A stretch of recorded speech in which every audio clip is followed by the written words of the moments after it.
Hello అండి అందరికీ. ఈరోజు మన స్ట్రీట్లో ఉన్న బుజ్జి వినాయకుడికి అయితే నిమజ్జనం చేస్తున్నాము. అందుకని ప్రసాదం అయితే ప్రిపేర్ చేస్తున్నాను. ఏంద్రబ్బా ప్రసాదం అని టెంకాయ చూపించింది, కేసరిలో టెంకాయ వేసేస్తుందేమో అనుకుంటున్నారా? లేదండి, అది వేరే ప్రసాదం కోసము. ఇదేనండి పిల్లలందరూ చేరి పెట్టిన బుజ్జి గణపయ్య అనమాట మా స్ట్రీట్లో.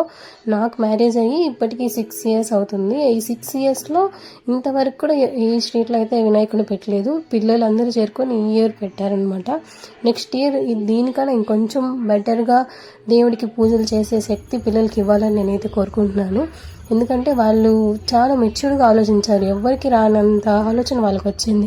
అన్ని స్ట్రీట్లో వినాయకుడు ఉంటుంది, మన స్ట్రీట్లో కూడా పెట్టాలి అనే ఒక ఆలోచన అయితే పిల్లలకి వచ్చింది. అండ్ అదండి ఇంకో ప్రసాదం అని చెప్పాను కదా, అదే అండి. పూజ అంతా అయిపోయిన తర్వాత పిల్లలైతే ఈ విధంగా కలసి తెచ్చుకొని అయితే బాగా ఎంజాయ్ చేస్తున్నారు అనమాట. మనం కూడా చిన్నప్పుడు ఇలానే ఎంజాయ్ చేసి ఉంటాంలేండి. కంటిన్యూషన్ నేను నెక్స్ట్ వీడియోలో చూపిస్తాను. మీరైతే లైక్ అండ్ సబ్స్క్రైబ్ చేయడం మర్చిపోకండి. ఉంటాను, బాయ్.